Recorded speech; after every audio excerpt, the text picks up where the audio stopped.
Huwag mong dungisan ang altar ng Diyos, Felicitas. Isa kang mamamatay tao at taksil sa pamilya Romano. Ang matatalim na salitang iyon ni Doña Mercedes ay tila umalingaw-ngaw sa labas ng simbahan ng Quiapo. Kahit na sa katotohanan ay ilang oras na ang nakalipas mula nang iulat yon sa radyo.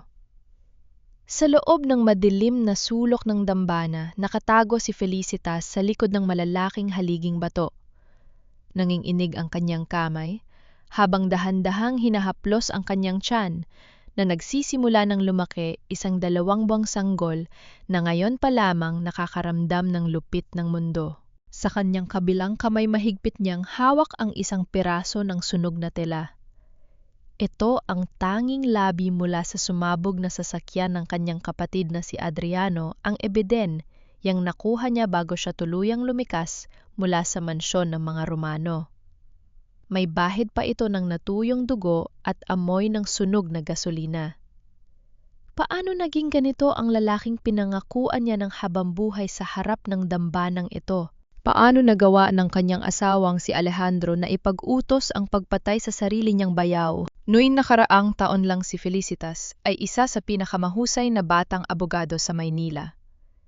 Matalas ang kanyang isip matapang at walang kinatatakutan sa korte. Ngunit nang magpakasal siya kay Alejandro Romano, ang tagapagmana ng isang malawak na imperyo ng negosyo na may madidilim na galamay sa ilalim ng lipunan, alam niyang pinasok niyang isang mundong mapanganib. Gayunpa, naniwala siya sa pangako ng pag-ibig. Naniwala siyang kayang baguhin ng pag-ibig ang landas na tinatahak ni Alejandro. Ngunit winasak ng katotohanan ang lahat ng kanyang paniniwala. Noong gabing sumabog ang sasakyan ni Adriano, nakatanggap si Felicitas ng isang na-record na tape mula sa isang hindi kilalang nagpadala. Sa tape na iyon, malinaw ang boses ni Alejandro. Tapusin ninyo siya.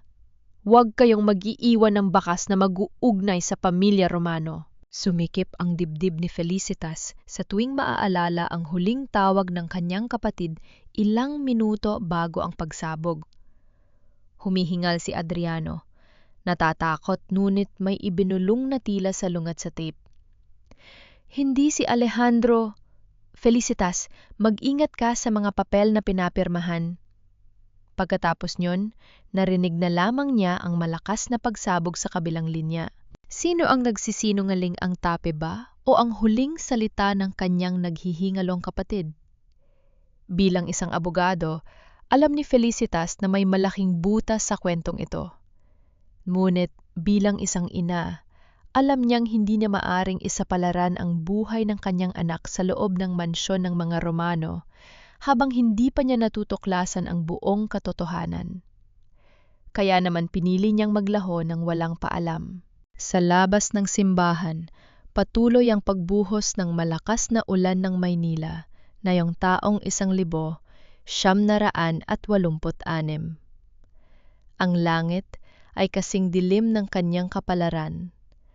Tumingala si Felicitas sa imahe ng itim na Nazareno. Ang dambanang ito, na madalas niyang bisitahin nung bata pa siya, ang naging unang kanlungan niya sa ilalim ng bagong pangalan, Feli.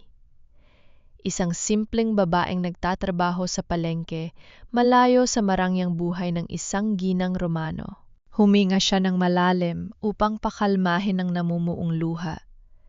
Dahan-dahan niyang hinila ang singsing sa kanyang daliri, isang mamahaling singsing na gawa sa puting ginto at may nagnaningning na brilyante. Ito ang huling kadena na nag-uugnay sa kanya kay Alejandro.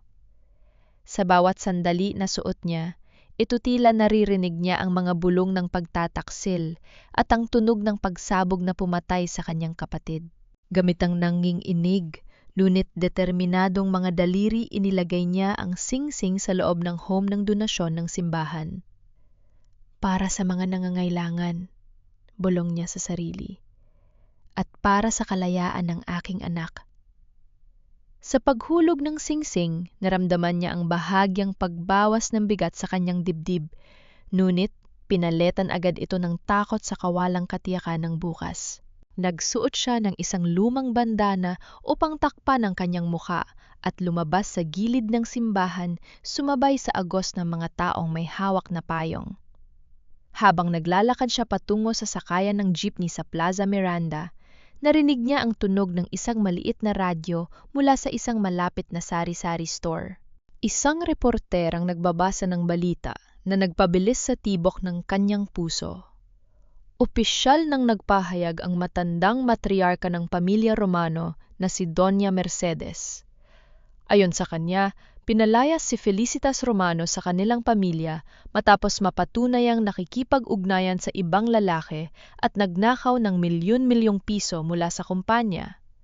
Binalaan ng pamilya Romano ang publiko na huwag tulungan ang taksil na asawa. Napahinto si Felicitas sa ilalim ng ulan. Parang sinampal ang kanyang pisngi ng malamig na hangin ng kahihiyan ang matinding kahihiyan o hiya na alam niyang habang buhay na magiging mansa sa kanyang pangalan. Ginamit ng pamilya Romano ang kanilang kapangyarihan upang baluktutin ang katotohanan, upang gawin siyang kriminal sa mata ng publiko habang sila ay nananatiling malinis at kagalang-galang. Taksil! Bulong ng isang matandang babae na dumaan sa kanyang tabi na tila nakikinig din sa radyo. Siyempre, madaling maniwala ang mga kapitbahay at ang buong Maynila sa sismis kapag ang nagbalita ay ang pinakamayaman at pinakamapangyarihang pamilya. Napilitang humakbang muli, si Felicitas pinipigilan ang panging-inig ng kanyang mga tuhod. Hindi siya maaaring sumuko rito. Kailangan niyang mabuhay. Kailangan niyang mangolekta ng bawat piraso ng katotohanan upang linisin ang kanyang pangalan at ipakita sa buong bansa kung sino ang totoong halimaw sa likod ng pamilya Romano.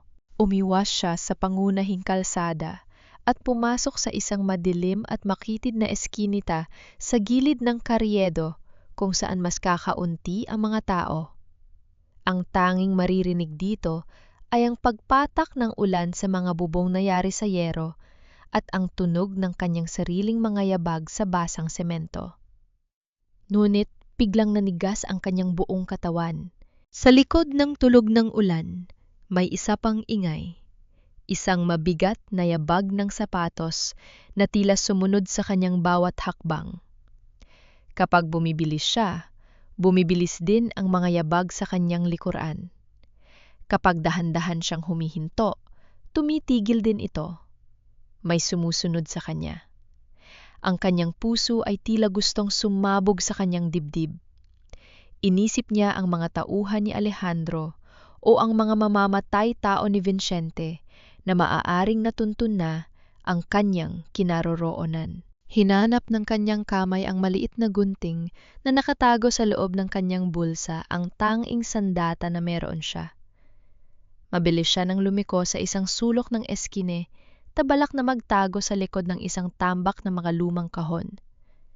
Ngunit bago pa man siya makahakbang, isang matangkad na anino ang humarang sa kanyang harapan.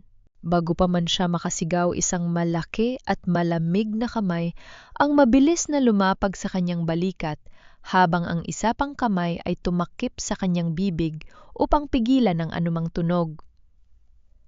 "Huwag kang maingay, Felicitas," bulong ng isang pamilyar at baritulong boses sa kanyang tainga na may kasamang mabigat na paghinga. "Nahanap ka na nila." Mabilis na inalis ni Felicitas ang kamay sa kanyang bibig nang makilala ang pamilyar na mukha sa ilalim ng malamlam na liwanag ng post. Si Padre Lorenzo. Ang batang pare na nakatalaga sa simbahan ng Quiapo, nakilala sa kanyang mga gawaing pangkawang-gawa para sa mga mahihirap. "Padre Lorenzo?" bulong ni Felicitas habang pilit na ibinabalik ang gunting sa kanyang bulsa. "Ano pong ginagawa ninyo rito?" "Walang oras para magpaliwanag, Felicitas." Mabilis na tugon ng pare habang inilalagay ang kanyang payong sa ibabaw ng kanilang mga ulo. "May mga lalaking nagtatanong tungkol sa iyo sa labas ng simbahan. Hindi sila mukhang mga ordinaryong pulis. Kailangan nating umalis dito ngayon din." Sa tulong ni Padre Lorenzo, nagawa nilang makalusot sa mga madidilim na eskinita ng Quiapo, sumakay sa isang siksikang jeepney at tuluyang iwanan ang nag-aabang na panganib. Alam ni Felicitas na hindi na siya ligtas sa paligid ng simbahan. Sa mungkahi ng pare, dinala siya nito sa isang tago at murang kwartong paupahan sa ilalim ng tulay ng Quezon, isang lugar kung saan ang ingay ng mga sasakyan sa itaas at ang amoy ng ilog Pasig ang nagiging tabing sa kanyang pagkakakilanlan. Lumipas ang ilang linggo. Ang marangyang buhay bilang asawa ng isang Romano ay tuluyan ng napalitan ng malupit na katotohanan ng kahirapan. Ang kwartong inuupahan ni Felicitas ay maliit, madilim at may bubong na yari sa kalawanging yero na tumutulo tuwing umuulan. Ang tanging kasangkapan niya ay isang lumang banig, isang timba ng tubig at isang maliit na kalan. Sa kabila ng lahat, hindi pinayagan ni Felicitas ang kanyang sarili na manghina. Sa bawat gabi na nakikinig siya sa hampas ng ulan at sa dagundong ng mga gulong ng sasakyan sa ibabaw ng tulay, hinahaplos niya ang kanyang tiyan. Ang kanyang anak ang tanging dahilan kung bakit patuloy na tumitibok ang kanyang puso. Magiging ligtas tayo, anak, bulong niya sa dilim. Ipaglalaban ka ni nanay? Isang umaga, nagpasya si Felicitas na bumaba sa palengke ng Quiapo upang bumili ng kaunting bigas at gulay. Suot ang kanyang lumang bandana at kupas na duster, sumabak siya sa dumi at ingay ng palengke. Ngunit bago pa man siya makarating sa tindahan, napahinto siya malapit sa isang sari-sari store. Nakatayo ron si Aling Josefina, ang kilalang pinakamabilis magkalat ng tsismis sa buong kapitbahayan. Hawak ang isang baso ng kape, abala ito sa pakikipagbulungan sa iba pang mga tindera. Napanood ninyo ba sa balita? Sabi ni Aling Josefina habang nanunuri ang kanyang mga mata sa bawat tumadaan. Yung abogadong asawa ng mga Romano, nakita raw na may kasamang ibang lalaki bago tumakas. At balita ko, milyon-milyon ang tinangay na pera mula sa kumpanya ng asawa niya. Napakawalang hiya. Tisk-tisk. Ang yaman na nga, nagawa pang magtaksil at magnakaw. Sagot ng isang tindera ng isda. Kaya pala nagtatago. Kung ako sa pamilya Romano, hindi ko rin patatawarin ang ganyang babae. Naramdaman ni Felicitas ang matinding init na umakyat sa kanyang mukha. Ang matinding hiya ay tila sumasakal sa kanyang leeg. Gusto niyang sumigaw, gusto niyang ilabas ang kanyang lisensya bilang abogado upang patuna yang wala siyang ninanakaw at ang kanyang asawa ang tunay na kriminal. Ngunit pinigilan niya ang kanyang sarili. Ang pagtatanggol sa sarili sa harap ng mga taong ito ay nangangahulugan ng pagkabunyag ng kanyang lokasyon. Yumuko si Felicitas at mabilis na naglakad palayo, hawak ang kanyang maliit na bayong. Ang bawat bulong at hagihik sa paligid ay tila mga palaso na bumabaon sa kanyang likuran. Alam niyang ito ang presyong kailangan niyang bayaran para sa kaligtasan ng kanyang anak. Nang hapon ding iyon, bumalik si Felicitas sa kanyang silid sa ilalim ng tulay. Basang-basa siya ng pawis at ulan. Habang paakyat siya sa madilim at lumang hagdang kahoy na umaitit sa bawat hakbang, naramdaman niya ang kakaibang kaba. Ang paligid ay napakatahimik maliban sa ingay ng trapiko sa itaas. Pagdating niya sa tapat ng kanyang pinto, napasinghap siya sa takot. Isang matangkad na silweta ng isang tao ang nakatayo sa madilim na sulok ng pasilyo, diretsyong nakatingin sa kanyang direksyon. Walang mukhang maaninag dahil sa kawalan ng ilaw, ngunit ang tindig nito ay nagpahiwatig ng isang malaking banta. Mabilis na umatras si Felicitas, dahan-dahang kinakapa ang gunting sa kanyang bulsa, habang ang kanyang puso ay mabilis na dinalasang pagtibok. "Silo ka?" tanong niya sa nanginginig na boses. Dahan-dahang humakbang pasulong ang anino patungo sa kaunting liwanag na nagmumula sa bintana. Ang malamlam na sinag ay tumama sa isang kulay abo na sutana at sa isang pamilyar na mukha na puno ng pag-aalala. Iniluwas ng bahagyang liwanag. Mula sa bintana ang pamilyar na mukha ni Padre Lorenzo. Nakahinga ng malalim si Felicitas, dahan-dahang ibinaba ang hawak na gunting na kanina pa nakatago sa kanyang bulsa. Gayunpan, nanatili ang kaba sa kanyang dibdib. Sa mundong kanyang tinatakasan, mahirap nang malaman kung sino ang tunay na kakampi. "Huwag kang matakot, Feli," bulong ni Padre Lorenzo habang bitbit ang isang maliit na lalagyan ng pagkain. Ginamit niya ang bagong pangalan nito upang matiyak na walang makakarinig sa kanila. "Narito ako upang tingnan ang iyong kalagayan. Nagdala ako ng mainit na sopas at ang mga gamot na ibinigay ng doktor para sa iyong pagbubuntis." Pumasok ang pare sa maliit na kwarto at inilapag ang mga dalang gamit sa ibabaw ng kahoy na mesa. Sa kabila ng maruming paligid, hindi nagpakita ng anyo ng pandidiri si Padre Lorenzo. Agad niyang inihanda ang pagkain para kay Felicitas. Ang init ng supas ay tila sandaling nagpagaan sa lamig na nararamdaman ng kanyang katawan matapos ang mahabang lakad sa ilalim ng ulan. Habang kumakain, pinagmasdan ng mabuti ni Felicitas ang pare. Bilang isang bihasang abogado, sanay siyang magbasa ng emosyon at kilos ng tao. May kakaibang bigat sa mga mata ni Padre Lorenzo, isang anino ng kalungkutan na tila hindi nagmumula sa pagod sa paglilingkod. "Padre," panimula ni Felicitas. Matalas ang kanyang tinig, ngunit mahina. "Bakit ninyo ako tinutulungan? Ang pagtatago sa isang tulad ko ay labag sa batas. Maaari kayong makasuhan ng pagtatago ng isang takas. Hindi ba kayo natatakot sa pamilya Romano? May kapangyarihan silang sirain ang inyong bokasyon." Bahagyang natigilan si Padre Lorenzo sa kanyang tinatanong. Huminga ito ng malalim pilit, nang ngumiti, ngunit hindi nakatingin ng direkta sa kanyang mga mata. "Ang simbahan ay kanlungan para sa mga nangangailangan ng proteksyon, Feli. Ang batas ng Diyos ay mas mataas kaysa sa batas ng tao." Bago pa man makasagot si Felicitas, nagpatuloy ang pare. "Kamakailan lamang pumunta si Doña Mercedes sa simbahan. Nagbigay siya ng napakalaking donasyon para raw sa kaligtasan ng pamilya Romano mula sa taksil at magnanakaw na asawa ni Alejandro." Sumikip muli ang dibdib ni Felicitas sa narinig. Ang sarili niyang biyanan ay handang gumamit ng pera ng simbahan upang linisin ang kanilang pangalan habang dinudungisan ang kanya. "Ngunit alam kong hindi ka ganong klaseng tao," dugtong ni Padre Lorenzo habang tumatayo upang kunin ang kanyang panyo. Sa kanyang paggalaw, may isang bagay na nadulas mula sa bulsa ng kanyang sutana at bumagsak sa sahig.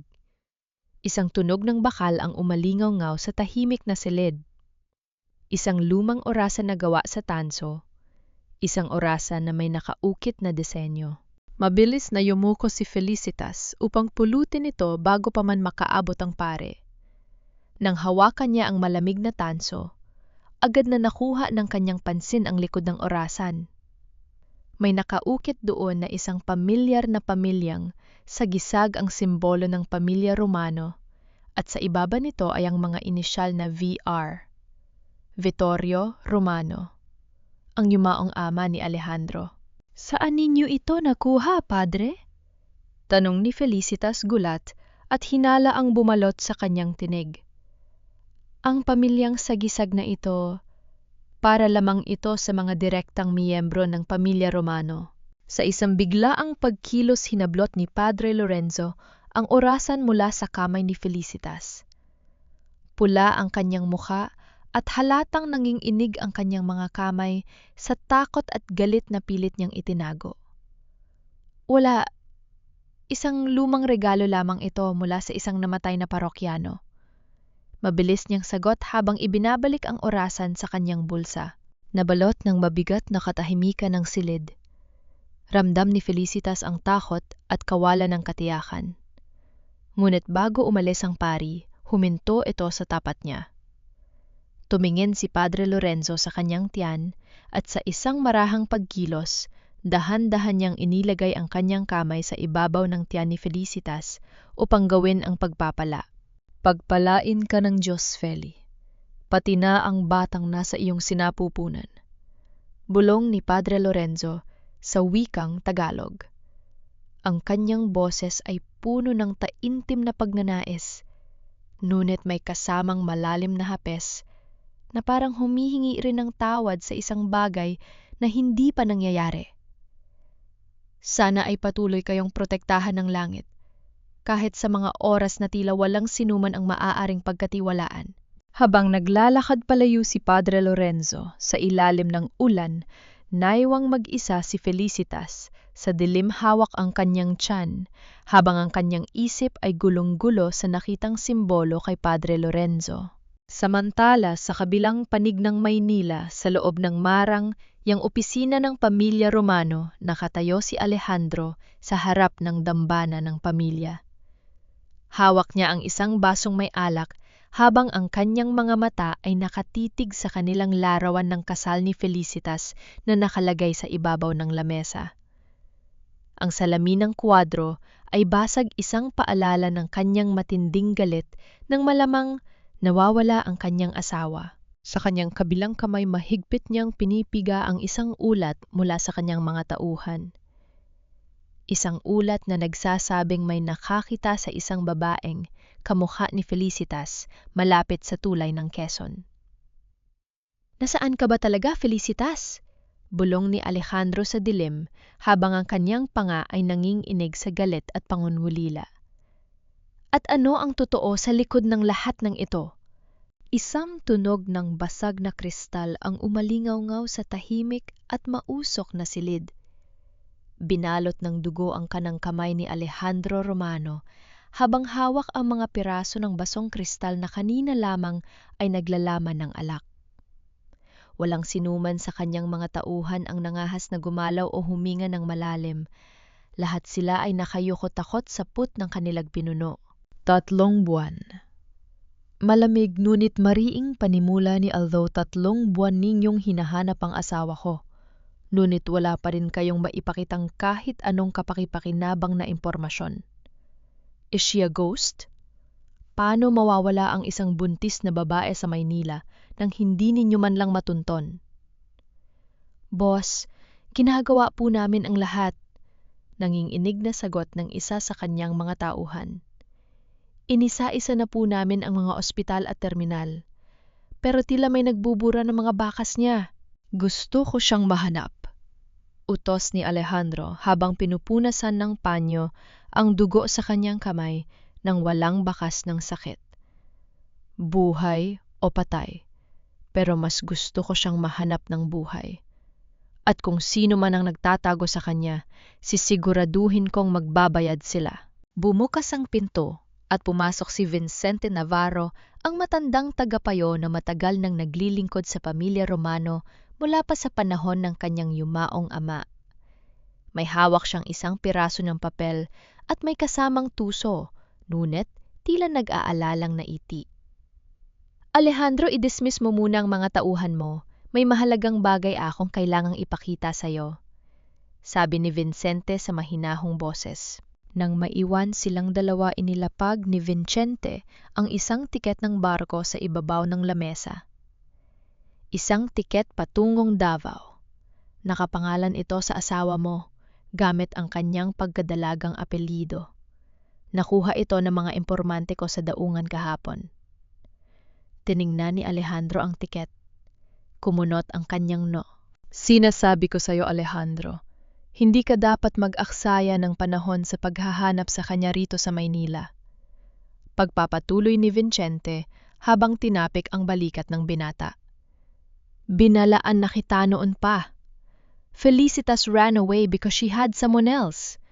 Baka kasama na niya ang kanyang dating kasintahan dun sa Timog, dala ang perang ninakaw niya sa Romano Corp. Hindi ganong klaseng babae si Felicitas, Vicente. Mabilis na sagot ni Alejandro, bagaman may kaunting pag-aalinlangan sa kanyang boses. Lawyer siya. May integridad siya. Ang pag-ibig ay nakakabulag-iho. Pabalang na sagot ng matanda bago lumabas ng silid.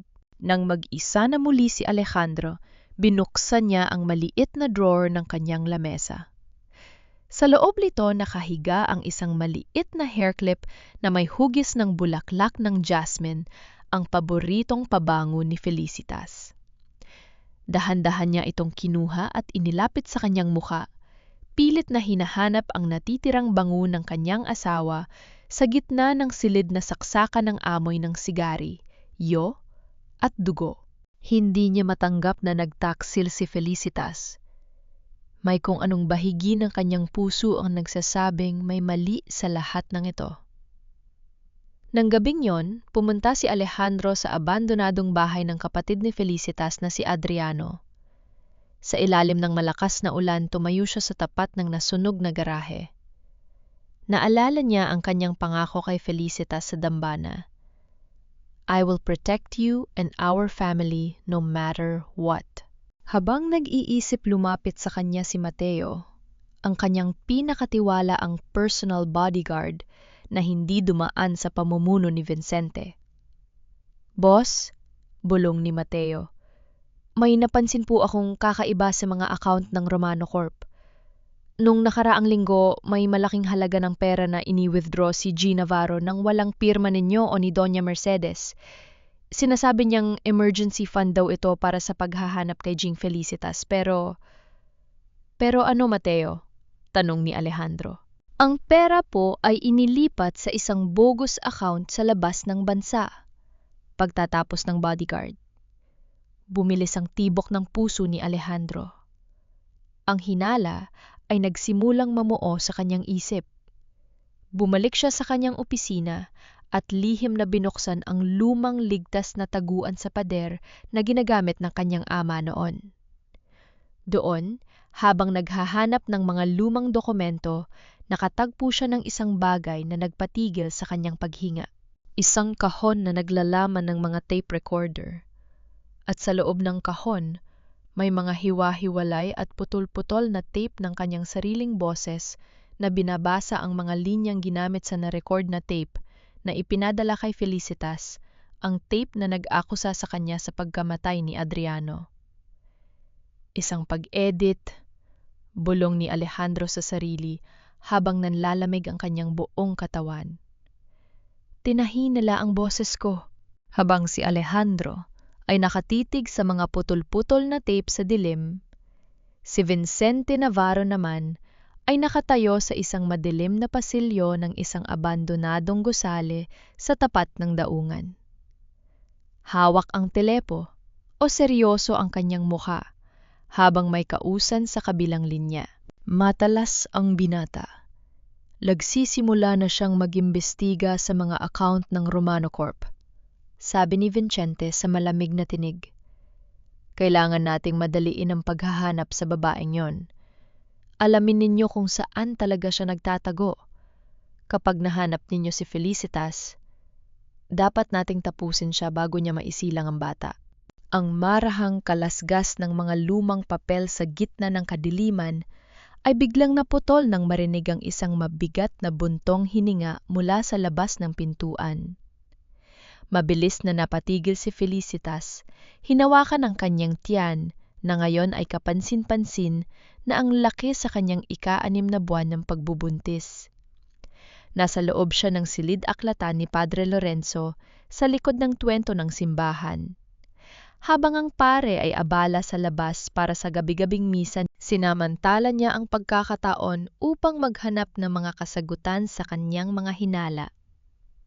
Ang misteryo ng orasan na may sagisag ng mga Romano ay patuloy na gumugulo sa kanyang isip. Sa tulong ng malamlam na sinag ng buwan na tumatago sa bintana, dahan-dahang binuksan ni Felicitas ang isang lumang kahon na nakatago sa ilalim ng makakapal na aklat ng teolohiya. Sa loob nito ay may isang lumang talaarawan na may kupas na pabalat na balat. Binuksan niya ang mga pahina. Ang sulat kamay ay pambabae maayos, ngunit may mga bahid na mga natuyong luha sa bawat talata. Habang binabasa niya ang mga nakasulat, unti-unting nanlamig ang kanyang mga kamay. Ang talaarawan ay pagmamay-ari ng isang babaeng nagngangalang Teresa, ang yumaong ina ni Padre Lorenzo. Sa bawat pahina nakasulat ang kwento ng isang malalim na sugat at kahihiyan. Si Teresa ay dating kasambahay sa mansyon ng mga Romano 3 dekada na ang nakalilipas. Doon siya ay pinagsamantalahan ni Don Vittorio Romano, ang ama ni Alejandro. Nang mabuntis siya, pinalayas siya ni Doña Mercedes upang maiwasan ang matinding skandal at kahihiyan sa kanilang pamilya. Napilitan si Teresa na isilang ang kanyang anak sa isang malayong lalawigan na muhay sa kahirapan at namatay na may bitbit na lihim na pait sa kanyang puso. Ang sanggol na yon ay walang iba kundi si Padre Lorenzo, isang anak sa labas ng makapangyarihang pamilya Romano. Bakit mo binabasa ang mga bagay na hindi naman para sa iyo, Felicitas? Mabilis na lumingon si Felicitas sa pinagmulan ng boses. Nakatayo si Padre Lorenzo sa tapat ng pinto, nakasuot pa rin ng kanyang sutana, ngunit ang kanyang mukha ay balot ng matinding lungkot at kahihiyan. Walang galit sa kanyang boses, kundi isang malalim na pagod. Hindi nakasagot si Felicitas. Dahan-dahan niyang ibinaba ang talaarawan. Lumakad pasulong ang pare. Ngunit sa halip na bawiin ang libro, dahan-dahan siyang lumuhod sa tapat ng maliit na altar ng Birheng Maria sa sulok ng silid. Ipinatong niya ang kanyang mga siko sa lumang luhuran at tinakpan ang kanyang mukha ng kanyang mga kamay. Narinig ni Felicitas ang marahang paghikbi ng lalaking itinuturing ng marami na matatag na haligi ng pananampalataya sa Quiapo. Araw-araw akong humihingi ng tawad sa Diyos dahil sa put na narito sa aking dibdib, bulong ni Padre Lorenzo habang nakatitig sa krus. Nang mamatay ang aking ina, nang hako ako sa aking sarili na hahanapin ko ang mga Romano. Gusto kong makita kung paano sila magbayad sa lahat ng ginawa nila kay Teresa. Nang dumating ka sa simbahan, sugatan at tinatakasan si Alejandro, naisip ko na ito na ang tamang pagkakataon. Naisip ko na magagamit kita upang pabagsakin ang pamilyang sumira sa buhay ng aking ina. Lumapit si Felicitas sa kanya. Naramdaman ang matinding panginginig sa kanyang sariling boses. Bilang isang abogado, nakakita na siya ng maraming kaso ng paghihigante. Ngunit ang bihasang pari na ito ay isang biktima ng isang mas malalim at mas madilim na trahedya ng pamilya. Padre, sabi ni Felicitas, inilagay ang kanyang kamay sa balikat ng pare. Gusto mo bang maging tulad ni Don Vittorio? Ang paghihigante ay hindi magdadala ng kapayapaan sa kaluluwa ng iyong ina? Ang batang dinadala ko, pamangkin mo siya sa dugo. May bahagi rin siya ng dugong Romano. Nais mo bang lumaki siya sa mundong puno ng pot at paghihigante? Tuminggala si Padre Lorenzo, basa ang mga mata ng luha. Hindi ko alam, Felicitas. Pilit kong pinipigilan ang aking sarili. Ngunit hindi ganon kadali ang lahat. Tumayo siya at lumakad patungo sa kanyang lamesa. Pinuksan niya ang isang lihim na drawer at inilabas ang tanso na orasan na nakita ni Felicitas noong nakaraang araw. Ito ang huling bagay na ibinigay sa akin ni Vicente Navarro, sabi ni Padre Lorenzo na nagpagulat kay Felicitas. Si Vicente? Alam niya ang aking lihim mula pa noong una. Siya ang nag-ayos ng mga dokumento upang makapasok ako sa seminaryo o gamit ang pera na kinuha niya mula sa aking ama si Don Vittorio bilang pansuhol para manahimik ang aking ina.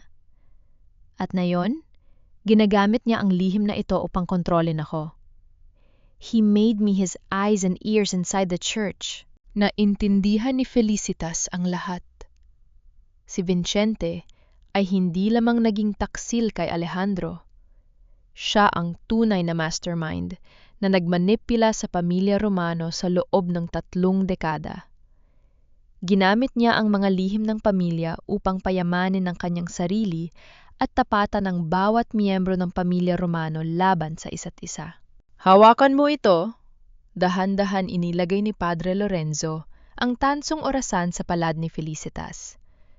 Ito ang tanging ebidensya ng koneksyon ko kay Don Vittorio. Kung sakaling may mangyari sa akin, gamitin mo ito. I cannot let Vicente win. Gagawin ko ang lahat para protektahan ka at ang iyong anak. Ramdam ni Felicitas ang katapatan sa mga kamay ng pare. Ang kanilang alyansa ay hindi na lamang batay sa pagtatago, kundi sa paghahanap ng hustis sa laban sa iisang kaaway. Ngunit bago pa man sila makapag-usap ng mas malalim, may kumatok ng malakas sa pinto ng tuwento. Isang bata mula sa parokya ang may bitbit na isang liham para kay Padre Lorenzo. Mabilis na binuksan ng pare ang liham. Sa loob nito ay may isang litrato ang puntod ng kanyang ina na si Teresa sa probinsya. Ngunit ngayon ay may mga bastos na sulat at tila winasak ang krus nito gamit ang maso. Kasama sa litrato ang isang maikling sulat na may pamilyar na sulat kamay ni Vicente. Magkita tayo sa daungan ng Quiapo, sa ilalim ng tulay ng Quezon, mamayang hating gabi, Padre. Dalhin mo sa akin ang lokasyon ni Felicitas. Kung hindi ang labi ng iyong ina, ay ipapakain ko sa mga baboy at ang iyong lihim ay ibubunyag ko sa buong Maynila bago sumikat ang araw. Nanlamig ang mukha ni Padre Lorenzo habang hawak ang papel. Tumingin siya kay Felicitas na may matinding takot at kawalang pag-asa sa kanyang mga mata. Ang patibong ni Vicente ay tuluyan ng sumara. Isang matalas at mabilis na tunog ng napunit na papel ang bumasag sa katahimikan ng madilim na kumpisalan. Para itong isang hatol na walang pag-asa. Sa loob ng kahon ng kumpisal, nakaupo si Padre Lorenzo habang nanginginig ang kanyang mga kamay. Hawak niya ang panulat, ngunit sa halip na isulat ang mga salita ng kapayapaan para sa kanyang mga parokyan o tila kamatayan ang kanyang isinusulat sa bawat talata. Sa labas, patuloy ang pagbuhos ng ulan, ngunit ang tunay na bagyo ay nasa loob ng kanyang kaluluwa. Ang banta ni Vicente ay hindi na lamang isang pananakot. Ito ay isang kutsilyong unti-unting sumasaksak sa kanyang leeg. Pinipilit siyang pumili sa pagitan ng dalawang buhay. Ilang oras bago ito nagtagpo sila ni Vicente Navarro sa liblib na bahagi ng daungan sa ilalim ng tulay ng Quezon. Ang malamig na amoy ng ilog Pasig at ang madilim na paligid ang sumaksi sa kanilang pag-uusap. Doon, walang takot na ipinakita sa kanya ni Vicente ang kapangyarihan nito. Hindi lang ang libingan ng ina mo ang kaya kong wasakin, Lorenzo. Bulong ng matanda habang hawak ang isang makapal na folder na naglalaman ng mga lumang dokumento ng simbahan. Maaari kong iparating sa arsobispo ang bawat detalye ng iyong maruming pinagmulan. Ang pamilyang Romano ay hindi basta-basta nagpapalampas ng taksil, lalo na ang isang anak sa labas na nagtatago sa ilalim ng banal na sutana. Paano ka titingnan ng iyong mga parokyano kapag nalaman nilang ang paring pinakikinggan nila araw-araw ay anak ng isang kasambahay na hinalay ng kanyang amo, ang matinding kahihiyan o hiya ay babalot sa iyo at sa alaala ng iyong patay na ina? Ang bawat salita ni Vicente ay parang latigo na tumatama sa kanyang pagkatao. Alam ni Lorenzo na ang takot sa hiya at ang pangangalaga sa alaala ng kanyang ina ang kanyang pinakamalaking kahinaan. Ang utang na loob na nararamdaman niya sa simbahan at ang pagnanais na protektahan ang danggal ng kanyang ina ang pumilit sa kanyang sumuko. Habang nagaganap ang lihim na paghihirap na ito, hindi alam ni Felicitas ang panganib na nagbabanta sa kanya. Gayunpaman ng isang mahusay na abogado, hindi kailanman nawala ang kanyang matalas na pakiramdam. Nitong mga nakaraang araw, napansin niya ang kakaibang kilos ni Padre Lorenzo. Madalas itong hindi makatingin ng direkta sa kanya at sa bawat pagmamano nito sa kanya, nanginginig ang mga kamay ng pare. May kakaiba. Yon ang bulong ng kanyang pakiramdam. Kaya naman bago pa man dumating ang oras na hindi niya kontrola o nagpasya si Felicitas na kumilos. Ginamit niya ang kanyang mga lumang koneksyon sa universidad upang lihim na kopyahin ang bawat piraso ng dokumentong Taichin, financial records na nakuha niya tungkol sa Romano Corp. Gumawa siya ng isa pang kopya ng lahat ng ebidensya laban kay Vincente. Sa tuling ng isang matapat na sakristan, ipinadala niya ang ikalawang kopya ng mga dokumento sa mga surnans sa isang saradong tuwento sa Quiapo, kasama ang isang mahigpit na bilin. Huwag ninyong bubuksan ito, maliban na lamang kung may mangyari sa aking buhay.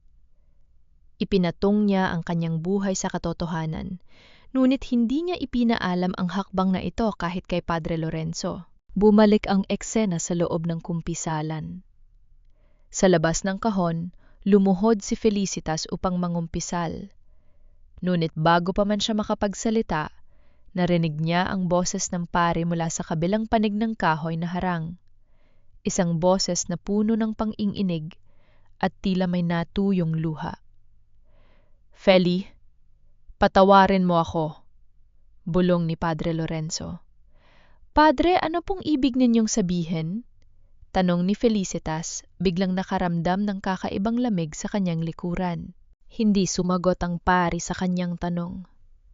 Sa halip, lumabas si Padre Lorenzo mula sa kumpisalan at mabilis na lumuhod sa tapat ni Felicitas. Ang kanyang mga kamay ay nanginginig habang nakahawak sa laylayan ng bandana ng babae. Ang kanyang mukha ay basang-basa ng luha. "Feli, kailangan mo nang tumakbo ngayon din." Gising ng pare sa nanginginig na tinig. "Hindi ko na kayang itago ang lihim na ito. Vincente, nalaman niya ang lahat. Binantaan niya ang danggal ng aking ina at ang aking pagkapare. Sa aking kahinaan, sa aking matinding takot sa kahihiyan, ibinigay ko sa kanya ang iyong impormasyon. Sinabi ko sa kanya mga tauhan na pupunta ka sa ospital ng Quiapo para sa iyong susunod na check-up ngayong linggo." "Ano?" Nanlaki ang mga mata ni Felicitas. Ang kanyang puso ay tila tumigil sa pagtibok. Ang taong itinuturing niyang tanging kanlungan ay naging tulay pala ng kanyang kamatayan. "Padre, paano ninyo nagawa ito?" Patawarin mo ako, Feli," sigaw ni Padre Lorenzo habang sumasabog ang kanyang pag-iyak sa sahig ng simbahan. "Ipinagkanulo kita upang iligtas ang alaala ng aking ina, pero hindi ko kayang makita kang mamatay sa kamay ng halimaw na yon." Bago pa man makasagot si Felicitas o makaramdam ng galit, isang malakas na tunog ng sirena ng sasakyan ang bumasag sa gabi. Hindi ito ang karaniwang sirena ng mga totoong pulis. Ito ay ang kakaiba at nakakatakot na tunog ng mga sasakyan ginagamit ng mga tauhan ni Vincente upang magpanggap na awtoridad sa gitna ng kaguluhan ng Manila noong 1986. Ang mga ilaw ng sasakyan ay tumama sa malalaking bintana ng simbahan, gumagawa ng mahabang anino sa dingding na tila mga multong nag-aabang sa kanilang biktima. "Narito na sila," bulong ni Padre Lorenzo habang pilit na itinatalo ng sarili upang buksan ang lihim na pinto sa likod ng altar. "Tumakbo ka na sa likod, Feli May. Maliit na daan patungo sa ospital ng Quiapo. Huwag kang lilingon." Niyakap ni Felicitas ang kanyang tiyan na may matinding takot, ngunit may kasamang bagong lakas. Ang kanyang tiwala kay Padre Lorenzo ay nasira, ngunit ang kanyang kagustuhang mabuhay para sa kanyang anak ay mas lumakas. Sa ilalim ng madilim na gabi at sa ingay ng mga paparating na hakbang ng mga armadong lalaki, nagsimula ang kanyang pagtakbo sa kalsada, isang pagtakbo patungo sa kanyang pinakamalaking pagsubok, habang ang kanyang pagbubuntis ay nasa hululing yugto na isang maitim na mansalang dugo ang dahan-dahang kumakalat sa basang-basa ng ulan na palda ni Felicitas, habang bumababa siya mula sa isang siksikang jeepney. Kasabay nito, isang matalim na kirot mula sa kanyang puson ang tila sumaksak sa kanyang buong katawan. Napakapit siya sa bakal na post ng sakayan sa Plaza Miranda, pilit na pinipigilan ang sariling sumigaw. Ang gabi sa Maynala noong 1986 ay punong-puno ng gulo-ingay, ng mga busina ng sasakyan at bagsak ng malakas na ulan, ngunit para kay Felicitas, ang tanging tunay na laban ay ang buhay na nasa loob ng kanyang sinapupunan. 9 na buwan na. Siyam na buwang pagtitiis, pagtatago at pag-iingat at ngayon sa pinakamapanganib na gabi ng kanyang buhay, nagpasya ang kanyang anak na lumabas sa mundo. Sa kalsada, nakita niya ang ilang sasakyang may sakay na mga lalaking may hawak na baril na nagmamasid sa paligid ng simbahan. Ang mga tauhan ni Vincente ay nagkalat nagpapanggap na mga pulis upang hantingin siya.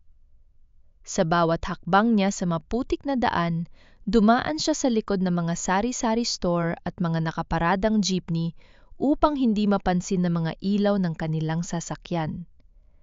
Ang bawat pag-urong ng kanyang matris ay nagdadala ng matinding sakit, ngunit hindi siya dumaing. Ang takot na makuha ng mga kaaway ang kanyang anak ang nagbigay sa kanya ng hindi kapanipaniwalang lakas upang magpatuloy sa paglalakad patungo sa pinakamalapit na ospital ng pamahalaan. Pagdating sa ospital ng Quiapo, sinalubong siya ng kaguluhan ng isang pampublikong pasilidad sa gitna ng bansa na nasa bingit ng rebolusyon. Maraming tao ang nakapila, may mga sugatan, at kulang na kulang ang mga doktor at nurse.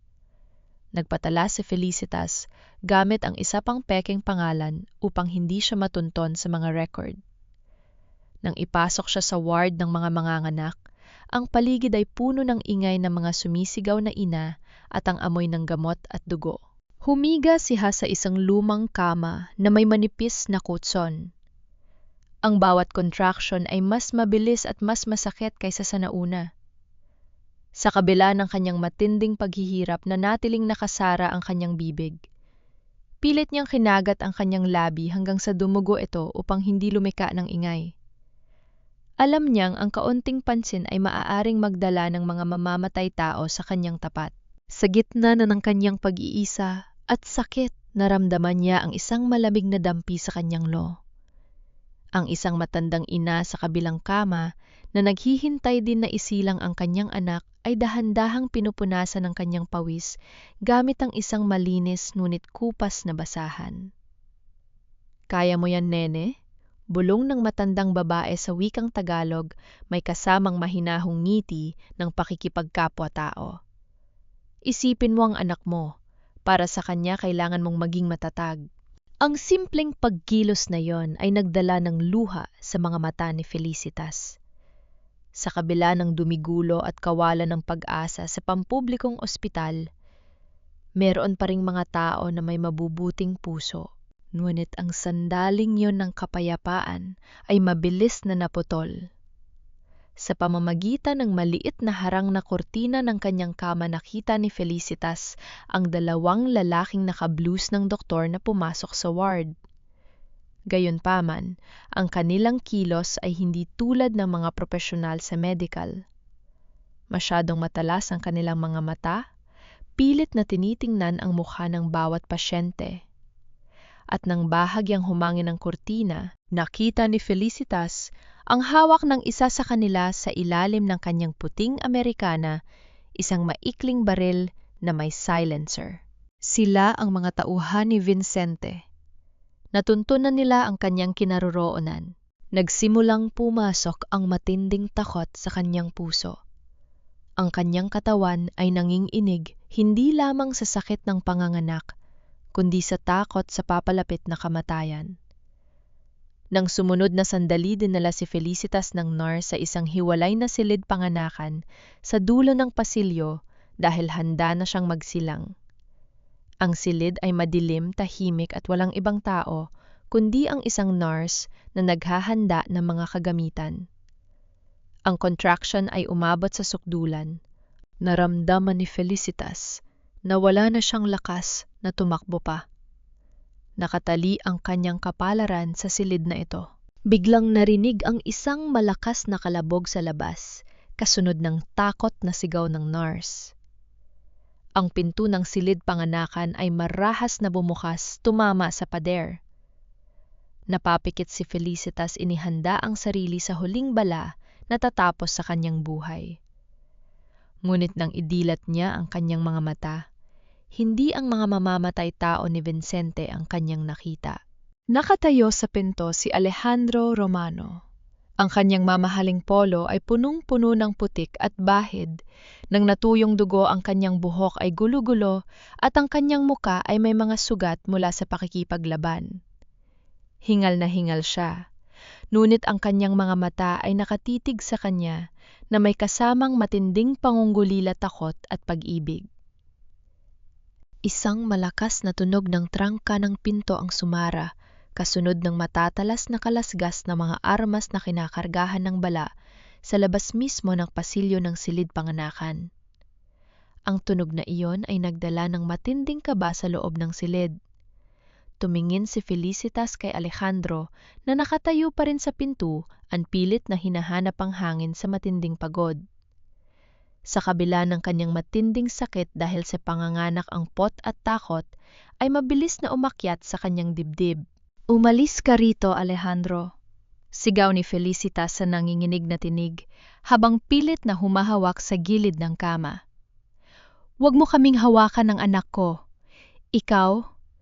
Ikaw ang pumatay kay Adriano. Lumayo ka sa amin." Lumapit si Alejandro, nulit hindi upang saktan siya. Sa halip, lumuhod siya sa tabi ng dambana ng kanyang kama at marahang kinuha ang malamig at nanginginig na kamay ni Felicitas. Ang kanyang mga mata ay walang bakas ng pagiging malupit na lider ng mundo ng kadiliman. May mga luha dun kasama ang isang tapat na pagmamakaawa. "Hatiin mo ang puso mo sa galit sa akin, Felicitas. Isumpa mo ako habang buhay, tatanggapin ko," bulong ni Alejandro habang hinahaplos ang kanyang buhok. "Ngunit pakiusap, ilabas mo ang anak natin ng ligtas. Narito ang mga mamamatay tao ni Vicente sa labas. Hindi ko sila papayag ang galawin kayo. Ako ang magiging taming ninyo ngayon." Tumayo si Alejandro, binuksan ang kanyang jacket at inilabas ang isang baril na nakuha niya mula sa isa sa mga tauhan ni Vicente sa labas ng ospital. Hinarang niya ang mabigat na lamesang kahoy sa tapat ng pinto upang magsilbing barikada. Sa labas, nagsimula ang marahas na mga yabag ng sapatos at mga sigaw ng kaguluhan. Ang unang tama ng bala ay sumira sa salamin ng pinto ng silid panganakan. Mabilis na ipinasok ng nurse ang kanyang ulo sa ilalim ng lamesa sa takot. Gumanti ng putok si Alejandro mula sa likod ng barikada. Sa bawat putok ng baril, ang tunog ay tila dumadagundong sa loob ng maliit na silid, sumasabay sa bawat hiyaw ng sakit ni Felicitas habang pilit na inilalabas ang kanyang sanggol. Ang mundo ay tila naghuhuramentado sa labas, ngunit sa loob ng silid ang tanging mahalaga ay ang pagsisilang. Nang maubos ang bala ng baril ni Alejandro, 2 lalaki ang nagawang sirain ang barikada at pumasok. Sumabak si Alejandro sa isang marahas na pakikipagbuno gamit ang kanyang mga kamay. Sugatan na ang kanyang katawan, ngunit ang lakas ng isang ama na nagtatanggol sa kanyang pamilya ay nagbigay sa kanya ng hindi kapani-paniwalang kapangyarihan. Ngunit nang may isa pang lalaki na may hawak na kutsil, ang dahan-dahan na lumapit sa likuran ni Alejandro, isang malakas na hampas ang narinig mula sa likod nito. Isang malaking pulang tangke ng extinguisher ang tumama sa ulo ng lalaki, si Padre Lorenzo. Nakatayo ang pare sa pinto, may hawak na extinguisher at hingal na hingal, basa ang sutana ng ulan at dugo. "Alejandro, saluhin mo ito," sigaw ni Padre Lorenzo habang itinapon ang isang maikling baril na nakuha niya sa labas kasama ang isang maliit na transceiver. Sinalo ni Alejandro ang baril at mabilis na tinapos ang laban sa loob ng silid. Kinuha niya ang transceiver mula sa sahig. Isang pamilyar at malamig na boses ang narinig mula sa kabilang linya. "Nasaan na ang ulo ni Felicitas at nang bata tapusin ninyo sila na yun din. Huwag kayong lalabas doon ng buhay kung hindi papatay ang 2 yan." Ito ang boses ni Vicente Navarro. Tumingin si Aldo kay Felicitas. Sa sandaling yon, nakita ni Felicitas ang katotohanan sa mga mata ng kanyang asawa.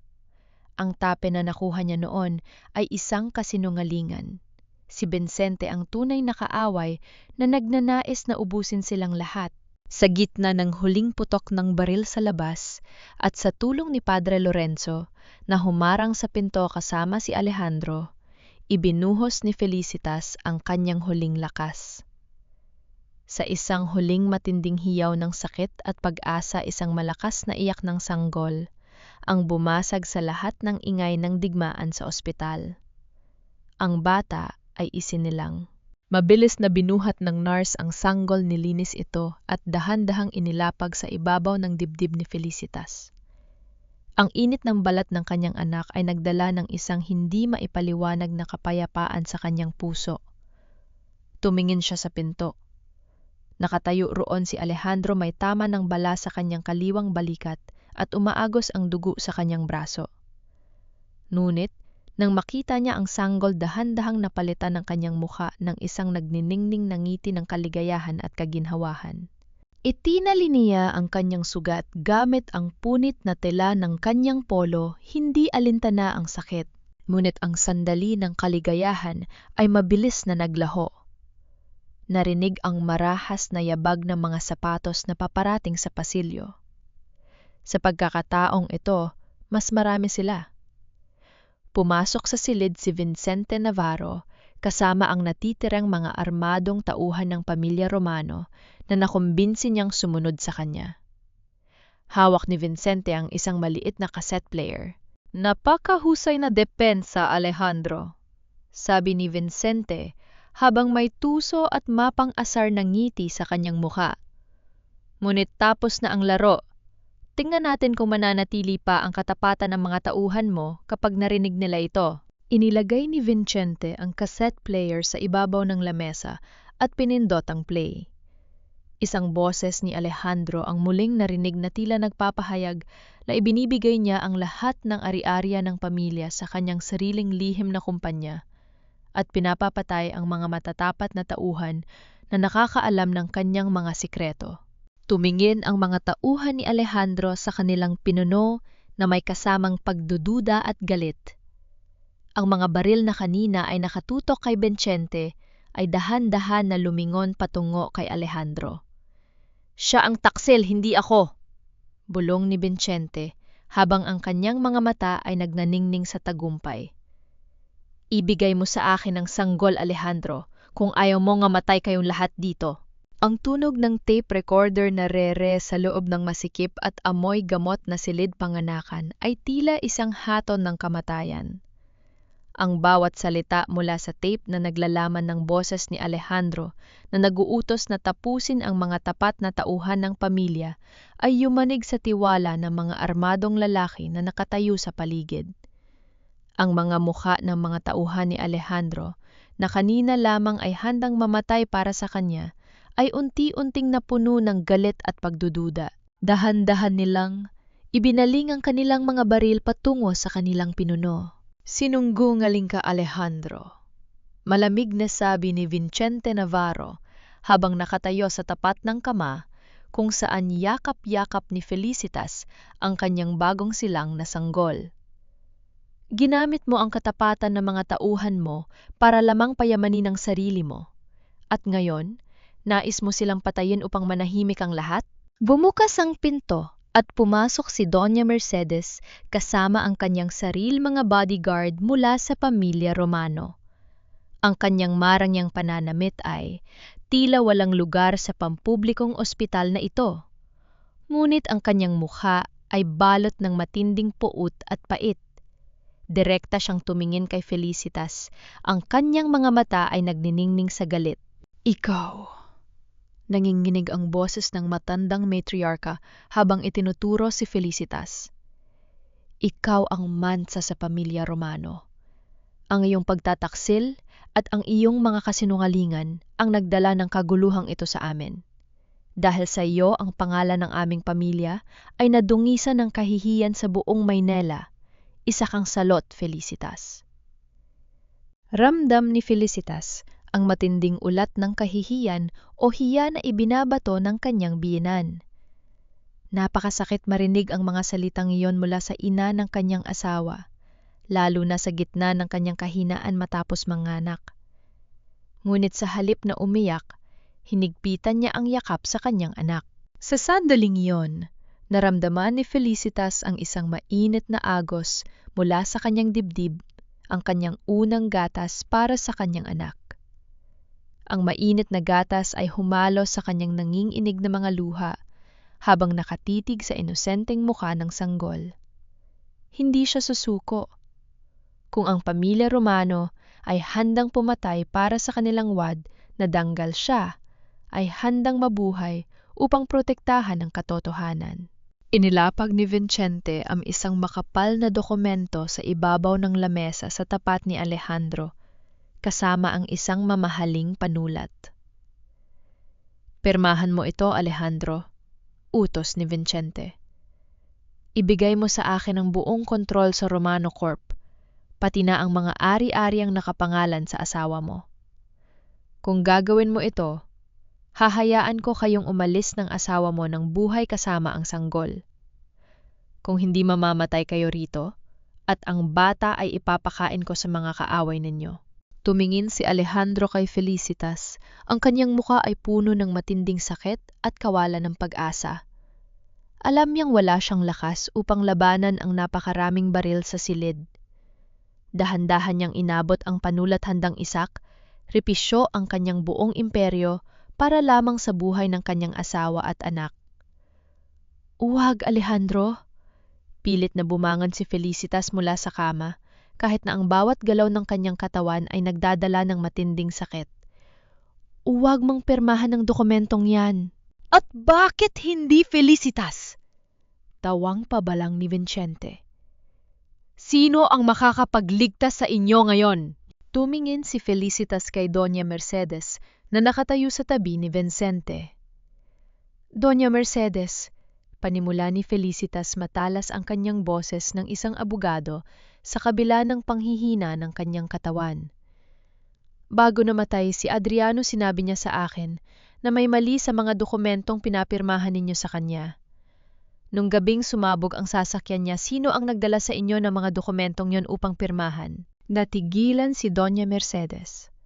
Kumunot ang kanyang haping pilit na inaalala ang nakaraan. Si Vincente.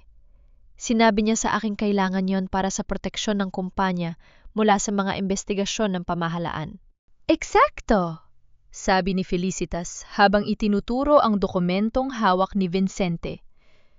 "At ang dokumentong yan na pinapapirmahan mo ngayon kay Alejandro ay may parehong sulat at selyo ng wat na dokumento na pumatay kay Adriano. Doña Mercedes, ang pirma ng aking kapatid sa dokumentong ibinigay sa inyo ni Vincente ay peke. Gumamit siya ng isang lumang paraan ng paggaya ng pirma, na tanging ang lumang accountant ng Romano Corp si Vincente ang gumagamit." Nanlaki ang mga mata ni Doña Mercedes. Tumingin siya kay Vincente na may kasamang matinding gulat at pagdududa. "Vincente? Totoo ba ito? Niloko mo ako?" Nawalan ng kulay ang mukha ni Vincente, ngunit mabilis din itong napalitan ng matinding galit. Alam niyang ang kanyang maskara ay unti-unti nang natatanggal sa harap ng pamilya Romano at ng mga tauhan. "Basura!" sigaw ni Vincente, habang marahas na hinablot ang sanggol mula sa bisig ng nurse na nakatayo sa sulok ng silid. Inilagay niya ang dulo ng kanyang baril sa tapat ng ulo ng maliit na sanggol. "May ebidensya kang nga, Felicitas. Pero ano ngayon?" tawa ni Vincente, na tila tuluyan nang nawala sa kanyang sarili. "Sino ang maniniwala sa isang babaeng taksil at sa isang paring kriminal? Lulubog ang pamilya ninyo sa kahihiyan, at ang batang ito ay hindi na makikita ang sikat ng araw bukas kung hindi kayo susunod sa akin." Napatitig si Felicitas sa kanyang anak na nagsimulang umiyak sa kamay ng halimaw.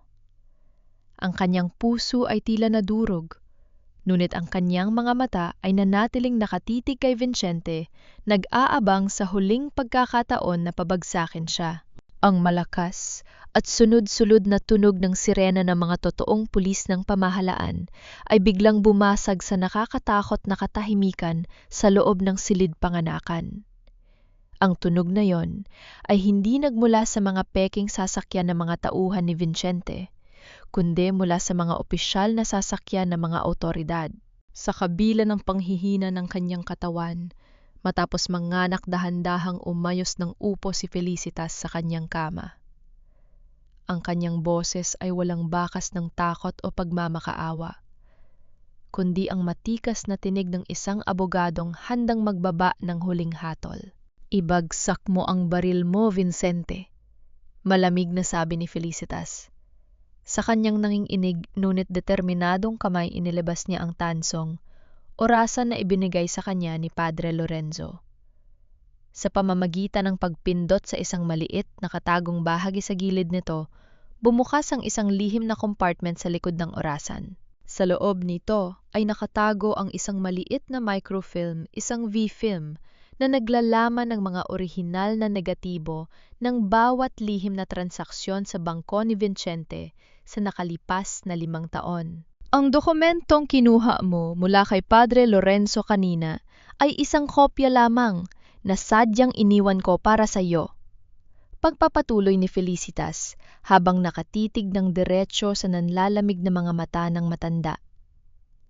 Bilang isang abogado, alam ko kung paano mag-ingat ng mga ebidensya.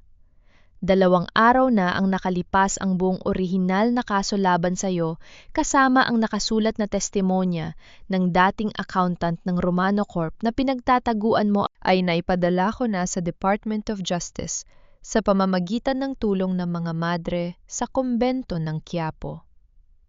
Ang mga sirena na naririnig mo sa labas, sila ang mga totoong hiya at kamay ng batas na dumarating para sa iyo. Naniga si Vincente sa kanyang kinatatayuan. Ang kanyang mga tauhan na kanina ay nakatutok ang baril kay Alejandro ay dahan-dahang nagkatinginan.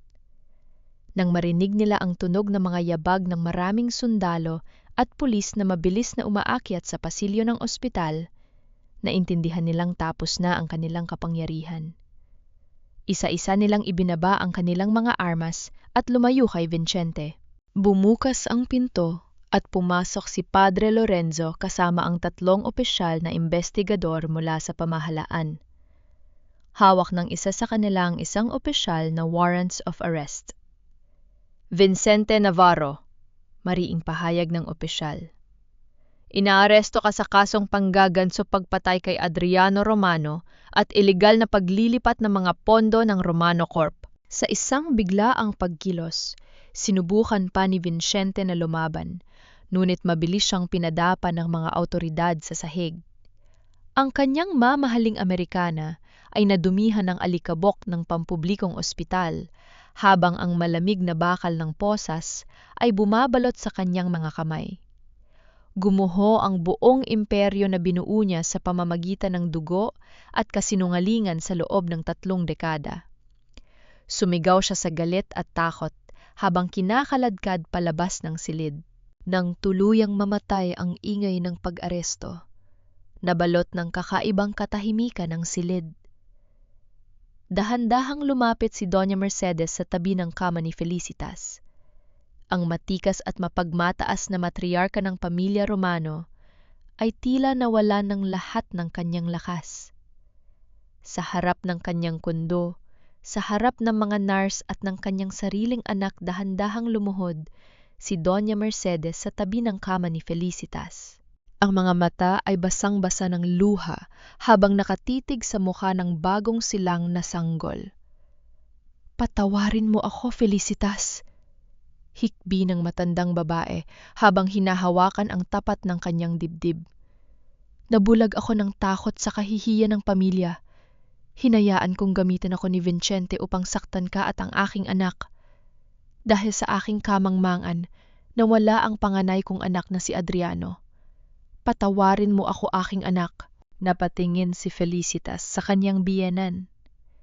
Naramdaman niya ang matinding sakit ng matandang babae, ngunit bilang matalinong abogado at isang ina na dumaan sa 7 buwang impyerno ng pagtatago at siksikan sa ilalim ng tulay, alam niyang ang tiwala ay hindi basta-basta na ibabalik ng mga luha.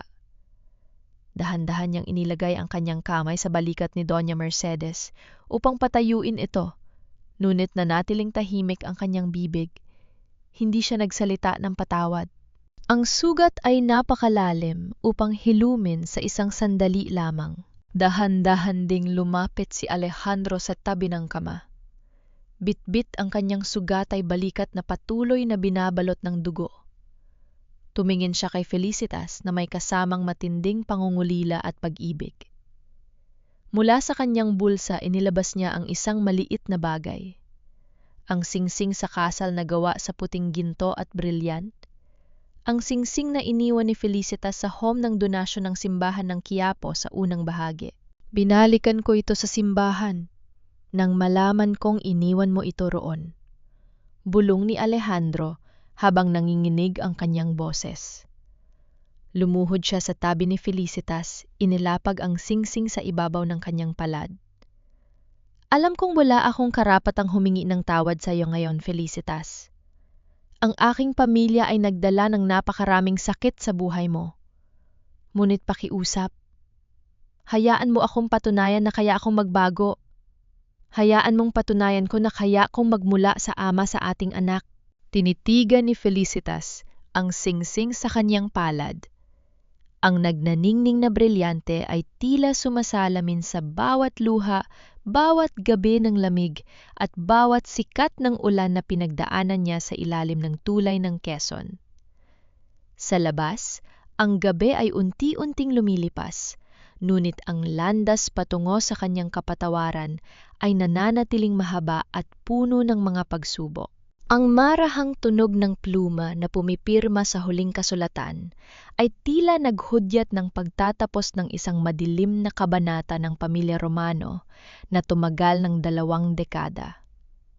Sa loob ng opisina ng mga awtoridad sa Maynila, dahan-dahang inilapag ni Alejandro ang pluma matapos lagdaan ang opisyal na dokumento ng pagsuko.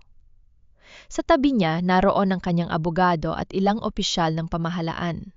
Ibinigay ni Alejandro ang lahat ng impormasyon talaan at ari-arian na may kinalaman sa dating ilegal na operasyon ng pamilya Romano na dating pinamamahalaan ni Vicente. Hindi siya humiling ng anumang espesyal na pribilehiyo. Tinanggap niya ang hatol ng korte, isang parusa ng pansamantalang pagkakakulong at malaking multa kasama ang pagbawi sa mga nakaw na yaman upang isuko sa gobyerno. Para kay Alejandro, ito ang tanging paraan upang tuluyang maalis ang anino ng krimen sa hinaharap ng kanyang anak.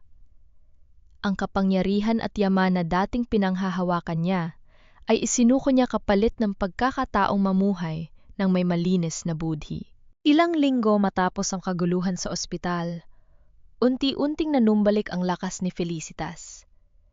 Isang hapon, habang kalmado ang sikat ng araw sa Quiapo, naglalakad siya sa malawak at malinis na hardin ng Tuwento. Yakap-yakap niya ang kanyang anak na natutulog ng mahimbing nakabalot sa isang malinis na puting kumot.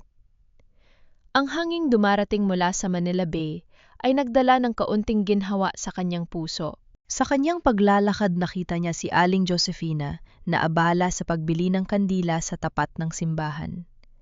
Nang magtama ang kanilang mga mata, mabilis na napayuko ang matandang babae. Ang mukha nito ay balot ng matinding kahihiyan sa bawat kasinungalingan at tsismis na ikinalat nito tungkol sa kanya noong mga nakaraang buwan.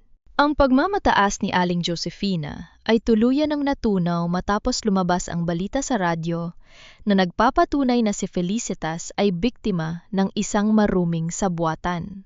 Nimbot sa halip na magalit o magsalita ng masama, binigyan lamang siya ni Felicitas ng isang marahang ngiti.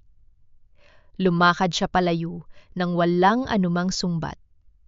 Ang pagpapatawad at paglimot sa mga mababaw na dumi ng lipunan ay bahagi ng kanyang pagbawi sa kanyang sariling danggal. Ang kanyang pangalan ay malinis na at sapat na yon para sa kanya. Sa gitna na ng hardin nakatayo si Padre Lorenzo, na ngayon ay malaya na sa anumang banta ni Vicente at patuloy na naglilingkod sa isang mahirap na komunidad sa labas ng Maynila. Kasama niya si Doña Mercedes, na nakasuot ng simpleng itim na bestida, wala na ang mga mamahaling hiyas at ang dating mapagmataas na tindig. Ginanap ang isang maliit at pribadong binyag para sa sanggol.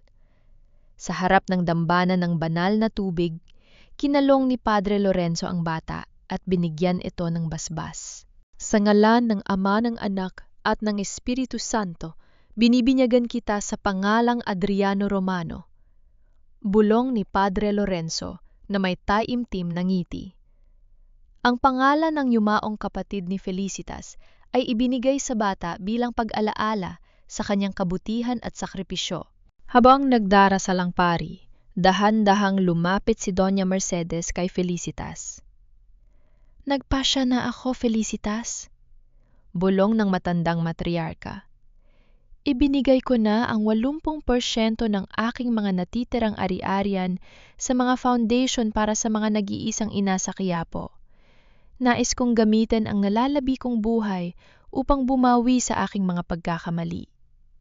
Nais kong lumaki ang aking apo na may malinis na pamana mula sa aking mga kamay." Naramdaman ni Felicitas ang katapatan sa bawat salita ng matanda.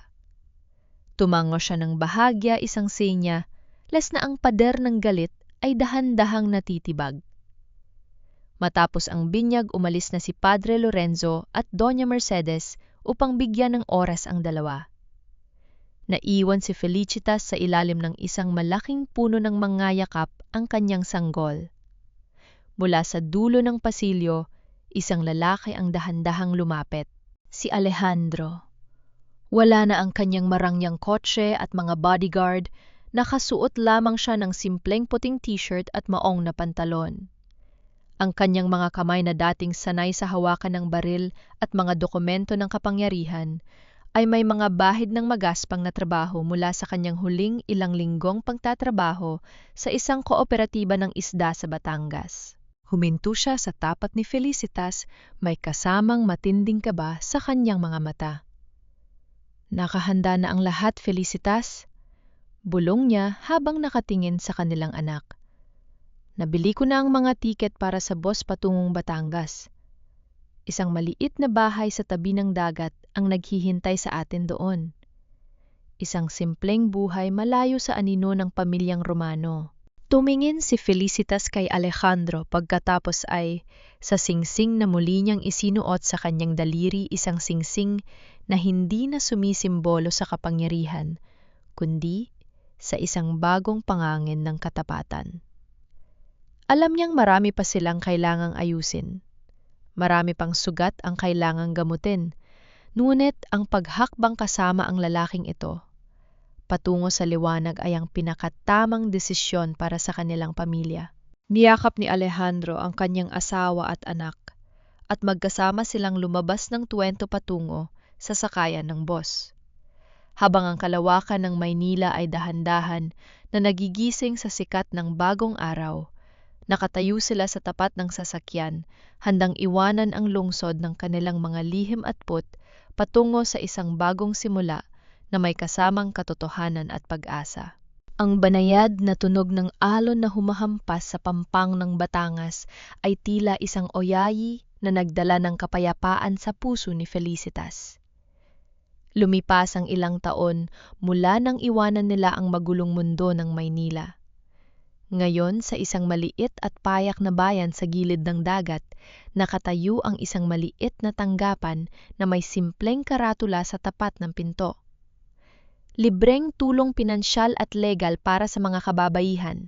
Dito ginagamit ni Felicitas ang kanyang kaalaman bilang abogado upang tulungan ang mga mahihirap na ina na ipaglaban ang karapatan ng kanilang mga anak malayo sa karangyaan, ngunit puno ng tunay na kahulugan ng katarungan. Ang bawat tagumpay sa maliit na silid na ito ay nagbibigay sa kanya ng danggal na mas malaki kaysa sa anumang yaman ng mga Romano. Mula sa bintana ng kanyang tanggapan, nakita ni Felicitas si Alejandro na naglalakad palapit mula sa dalampasigan. Nakasuot ito ng simpleng kamisyeta at may bitbit na mga lambat mula sa kooperatiba ng mga manging isda kung saan siya nagtatrabaho araw-araw. Ang kanyang balat ay naging kayumanggi dahil sa init ng araw at ang kanyang mga kamay ay may mga bagong marka ng simpleng pamumuhay. Ngunit, ang kanyang mga mata ay walang bakas ng dating takot o poot. Sa tabi niya, tumatakbo ang kanilang anak na si Adriano, na ngayon ay isang malusog at masayahing bata. Ang maririnig na halahak ng bata habang binuhat siya ni Alejandro sa kanyang mga balikat ay tila nagpabura sa lahat ng madidilim na anino ng kanilang nakaraan. Pumasok si Alejandro sa silid, may dalang isang piraso ng papel. "Felicitas, may liham mula kay Lorenzo," marahang sabi niya habang iniaabot ang sulat. Binuksan ni Felicitas ang sulat. Isang pamilyar at mahinahong sulat kamay ni Padre Lorenzo ang bumungad sa kanya. Isinalaysay ng pari ang kanyang simpleng pamumuhay sa isang malayong lalawigan kung saan patuloy siyang naglilingkod ng may malinis na konsensya. Sa dulo ng sulat, ibinahagi niya ang huling ulat mula sa Maynala, si Vicente Navarro, ay opisyal ng nasentensyahan ng habambuhay na pagkakakulong ng walang piyansa. Ang natitirang mga araw ng matanda ay gugugulin nito sa loob ng isang maliit na selda balot ng kalungkutan, kahihiyan at kawalan ng pag-asa. Ang hustisya ng tao at ng langit ay tuluyan ng naisaka tuparan. Naupo ang pamilya sa hihip ng hangin sa tapat ng kanilang kahoy na veranda sa ilalim ng mga rumbang puno ng niyog. Habang dahan-dahan na lumulubog ang araw sa Batangas, nagdadala ng kulay kahel at ginto sa kalawakan, tiningnan ni Felicitas ang kanyang asawa at anak. Naramdaman niya ang matinding kapayapaan sa loob ng kanyang dibdib. Natutunan niya na ang tunay na kaligayahan at danggal ay hindi nakasalalay sa yaman, kapangyarihan o takot sa kahihiyan. Ang isang matatag na pamilya ay itinuturing na buhay kapag ito ay nakatayo sa katotohanan, pag-ibig at sa desisyong protektahan ang isa't isa hanggang sa huli. Hinatid ng hangin ang mahinang tunog ng dagat habang ang tatlong anino sa tabi ng dalampasigan ay dahan-dahang naglakad patungo sa kanilang tahanan. Masaya at malaya sa ilalim ng liwanag ng bagong simula.